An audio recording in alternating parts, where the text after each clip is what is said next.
Hey guys, and welcome back to the channel. Welcome to an NRL Round 12 recap. Now, I don't normally do these type of recap videos. I used to do them quite regularly. I didn't sit down and get to watch every single game, which is what I will speak about. I have been doing kind of single game reviews, but I think with Origin being just a week away and it's only getting 4 games of rugby league next week, I thought this would be some content for you guys. We saw some decent games and we saw some shithouse game, but we're going to be speaking about all 8 games.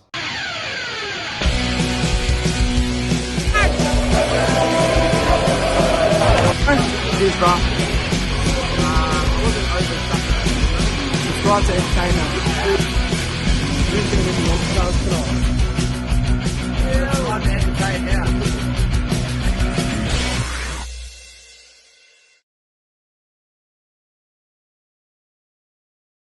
Obviously saw the Brisbane Broncos up against the Melbourne Storm on Thursday night. We saw the Broncos with a massive win.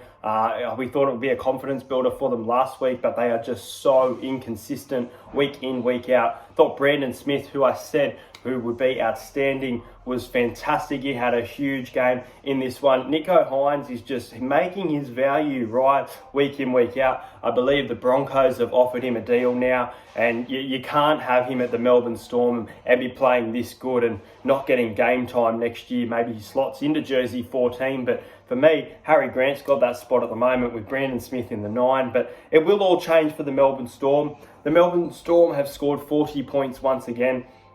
They are a dominant side in 2021. They are flying under the radar, in my opinion, a lot. I do have the Penrith Panthers winning the premiership, but you can't argue the quality of Melbourne and how often they are putting on these sides. I thought the refereeing was pretty good for the most part. I thought Melbourne got away with a few calls, but that's rugby league and that happens. As for the Broncos, another halves combination in Albert Kelly, who had a fantastic game for Indigenous Round. It wasn't the greatest game to kick off Indigenous Round for me. It just didn't hype up and it was quite boring to watch for the most part. There were definitely worse games throughout the weekend, I think. But in that one, the Melbourne Storm just too good, and they get, I believe, their 9th or 8th straight.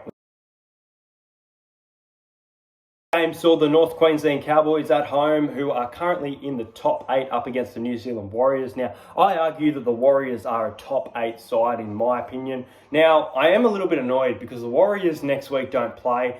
Reece Walsh has copped a 1-game suspension. The Warriors play the Melbourne Storm. The game that Reece Walsh made his debut, we saw how good he is. He's competing, in my opinion, for Rookie of the Year. And if Sam Walker was rested due to injury, and who knows when he'll be back for the Roosters, I feel like he will be back in the side straight away, but we'll have to wait and see. But as for this game, fantastic game of football. It went down to the wire. Valentine Holmes kicks a field goal. Let's just say this. Let's just say that the Cowboys were dominating the Warriors, just like we saw the Warriors do at Central Coast just 4 weeks ago or 5 weeks ago. I was at that game. Go and check out the vlog. Fantastic to meet Taumalolo, Drinkwater, felt the likes of those type of players there. But anyway, the Warriors are showing just how competitive and that they can come back from anything. They were down 22-6 at halftime.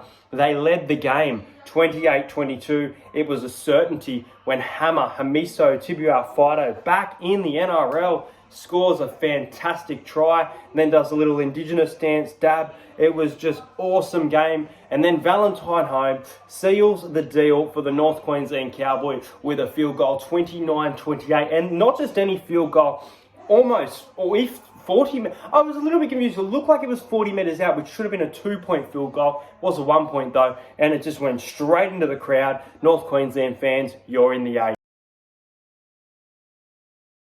The game was a little bit underwhelming in my opinion, but it wasn't terrible footy. I thought that the Dragons have been very poor considering ever since they beat Parramatta, they've been on this slide. Now, the Dragons, they had a quite easy draw to start with, and I wasn't convinced that they were a great side in 2021, but they have really disappointed me for the last couple of weeks. I didn't tip them in this game purely because of the performance I saw last week against the Sharks. Hopefully they get some of their big name players. I will be at the Dragons and Broncos game this week. I will be a little bit disappointed though if players like Payne Haas, I mean there's still some good players in quality to meet and signatures and stuff, so I will be there. There you go. I will be there at that game.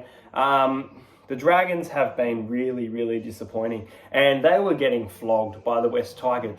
As for the Tigers, their second half was disappointing. The consistency of the Tigers is nothing. You cannot rely on the Tigers. They are almost what I would say is the new Warriors, week in, week out, games that you're expected to win, you lose. In this game, though, they were expected to win. They got the job done. Props to them. I picked a few try scorers this round, one of them being Dane Laurie. He had a really nice game. I was a little bit confused because they were advertising that it was David Nofaluma's 150th match against the Warriors last week, but they said it was this one here. Don't know if it was the home field or something. When I looked up on the NRL officially, I believe this match was 150 for David Nofaluma. Adam Dewey killing it again.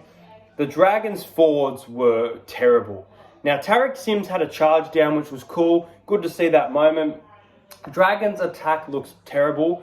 Their defence was not on. None of the Dragons' forwards ran over 100 metres. So there's definitely some work to do for Anthony Griffin there. But I won't doubt him. From what I saw at the start of the season, we know that the Dragons can be a competitive team. I just think they're really on a slide right now. And I'm not quite sure if they're out of the top 8 yet, but they should be soon.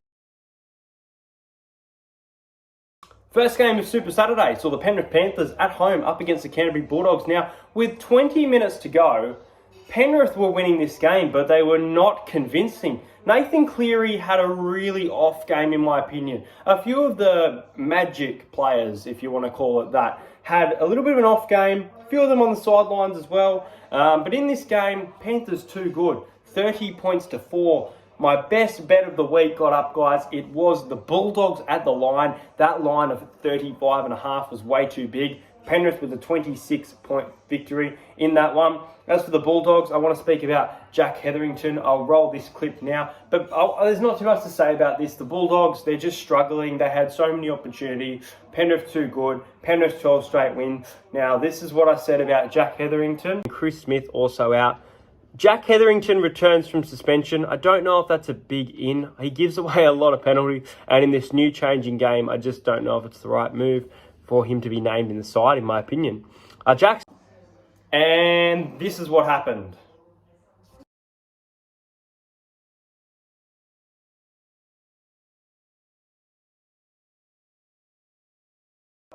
Do we have to talk about this game? Yes, we do. Yes, we do.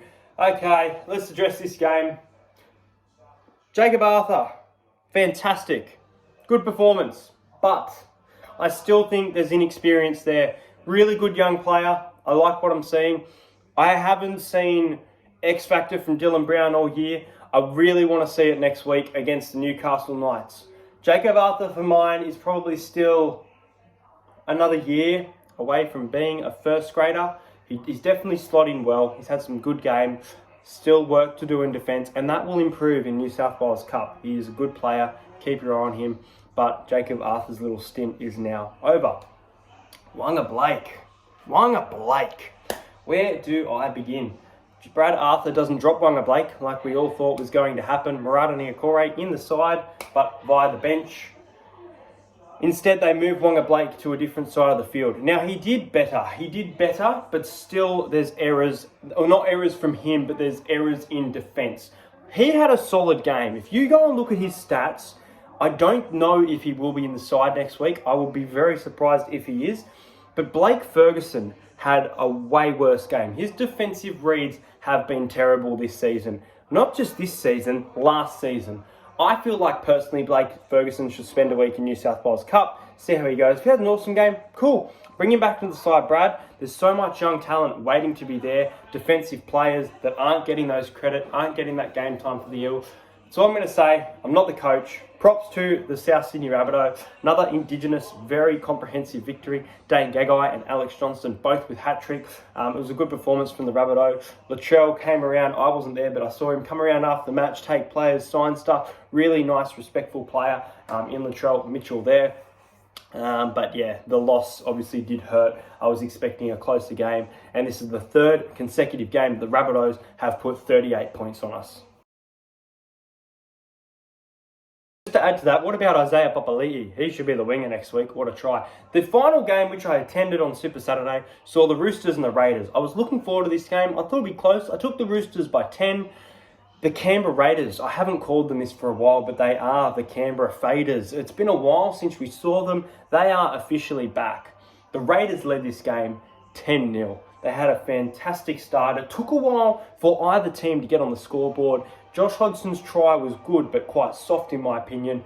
But then they got a hard-earned into the game, into the contest, getting a bit of rhythm. They went into the sheds at halftime down.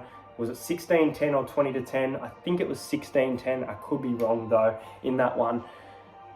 Joseph Suaalii, give yourself a pat on the back. We obviously saw last week his debut. Josh Morris was back in the side for this one, and Joey Manu moved into number 6. Now, Joey Manu is not a centre. He's so much more than it. He's not a fullback, in my opinion. 5'8" is where Joey Manu definitely belongs going forward for the Roosters. I'm not too sure what they're going to do with their harms combination. I'm not sure if Joey Manu is going to be re-signed. I'd be very surprised if he isn't, but I believe he is off contract at the end of this year. But the Roosters, they're like the Storm. They are flying under the radar. They're coming straight into the top 4. I'm telling you, the Roosters are red hot. They're finding ways to win game. They have a huge test coming up in about 2 to 3 weeks against the Sydney Roosters, and I'm really looking forward to that game. I believe it is in Penrith, so you have to give them the edge. But these Roosters, man, they're under strength and they're just so good. And I know it was last week a different result against the Broncos, but they really are, for me, a different team to last year. Last year, there wasn't that fire in the belly about them. There's something about the Roosters this year that's cooking, and I think they can go quite far in the finals if they continue to play the way they are. Satili Tupanua was outstanding. Jared Ria-Hargraves, full 80 minutes. But for me, I thought Joseph Suaalii, who I said he had a good debut, but I just didn't know what to expect coming into that second game, and I thought he had a fantastic game. Roosters way too good for the Canberra Raiders on Saturday. I didn't watch the Sharks and Titans. I watched A Quiet Place Part 2. Obviously, if you guys want to see, I've asked this before, if you guys want to see movie reviews on the channel as well, let me know in the comments. I only had one person, Cuxarino. Thank you for saying you want to see movie review. I need more people though, if you guys want it. If you guys don't want it, let me know in the comments as well. Stop saying that you want movie reviews. It's an NRL channel. You could be right. I didn't watch the Titans and the Sharks. I spoke about the Sharks being a danger team for the Titans, and it all coming apart for the Titans, and it really is coming apart defensively. They had David Fafita back today. He had a decent game of football. I didn't watch the full game, but I did watch some of his tackle breaks, like trying to analyse what I could after.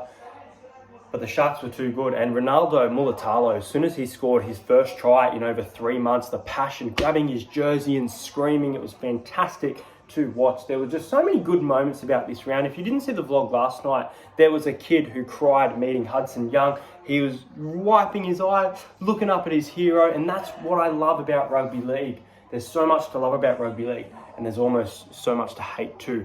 And that's what I want to speak about now. Manly Seagulls taking on the Newcastle Knights. Now, congrats to the Newcastle Knights in a fantastic victory. The refereeing was horrible, and that's the thing that I hate, the consistency. The consistency of refereeing has been really, really poor ever since this crackdown started. But I did enjoy this game. The quality of play style from both of these teams was good to watch. There was no points in the second half until Daniel Saifidi ruined it for us. It would have been the first game in 3 years where there were no tries or points scored in the second half. But the Knights defensively, the Knights didn't play great, but Manly didn't turn up. Let me know if you disagree. But I have this kind of theory that maybe Tom Trbojevic truly believes in this Manly side. You've seen them beat Parramatta. They've shown just how good they are this season. And I honestly think that he not threw away the Origin jersey, but he wants to be with the Manly Seagulls, working towards that rather than playing Origin. If you think about this, Penrith's going to be missing a few key players. I don't think they'll lose a game. Maybe Manly think they will. And maybe that gives Manly that opportunity to rise. But the quality of both of these teams was pretty good to watch for the most part. I thought it was a pretty entertaining game of football, especially for there to be no points scored. But as I said, the consistency of this crackdown is an absolute farce and joke. Anyway, guys, that is it for this video. I'm going to include some little highlights of what I got right for the round, including try scorers. You saw that Jack Hetherington clip earlier. Make sure you guys do subscribe to the channel. As I mentioned, next week is a huge week. I will be at the Dragons and the Broncos on Thursday night. I will be at the Sydney Kings and the Brisbane Bullets, the final game of the NBL season for the Sydney Kings, unless they make the top 4, but I doubt it's going to happen. They threw away a game the other day, but a really nice victory last night over Melbourne United, the ladder leaders. And on Sunday, if you're in Newcastle, let me know. Keen to get some Knights fans on the vlog. I will be at the Newcastle Knights taking on the Parramatta Eels. Make sure you do subscribe, like the channel, and I'll see you guys kind of at game day. I've gone with 10 anytime try scorers this week, and it's paying $4,922. So if it gets up, you can thank me later. Please do gamble responsibly, though, if you do choose to back my bets. The first game sees the Broncos and the Storm. I think Josh Addo-Carr is a fantastic choice for the Storm. I'm going to go the other wing, though, and I think George Jennings is going to score a try. He's at $1.45. Second game sees the Cowboys and the Warriors, and I like Scott Drinkwater here. I like the value of the number 6 from the Cowboy to get one at home. $4 for me is a huge price. I'm also going to go to the Tigers and Dragons. I've obviously tipped the Tigers here. I'm going to take Dane Laurie to score a try. He's $2.25. He's a little bit short, but I think that the fullback will cross over against what I think is quite a poor Dragons defense. He scored a hat-trick last week. He's going to continue his try-scoring form in the centres against his new club. I'm going with Matt Burton at that $1.57. I like this bet for the Eels and Rabbitohs game. I'm taking 2 try scorers. I'm going to go with our fast-paced winger in Makasivo. Fantastic try scorer, so I'm going to take him. He didn't score one at Bankwest, so he'll be filthy.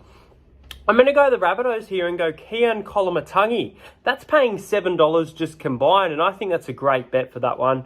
We're going to go to the Roosters and Raiders. I'll be at this game, so I'm going to take one of these first try scorer probably, but I haven't decided who yet. I'm going to go with Josh Morris for the Roosters and Jordan Rapana for the Canberra Raiders. As for the Seagulls, one player that I really like who I think will have a big game against the Knights, especially up against Tyson Frizzell, Curtis Sirenen at $3.60. I think it's great value, so I'm going to take him to score a try. And David Fafita for the Titans. He's back against the Sharks at $2.20. I think it's a huge danger game. I'm really worried about the Raiders and the Sharks if they're the teams that are going to pull off IO. But I think the best bet of the week is actually the Bulldogs at the line here. Now, I know you can argue that the Panthers are dominant. They won 48-12. They won 56-12 against South Sydney. But I like the Bulldogs to cover a huge line here. The line is set at 35. Now, I do see Penrith winning this game by 30 plus. I've got them winning by 30. I'm going to tell you now, I've got the Penrith Panthers winning this one 42 points to 12. I think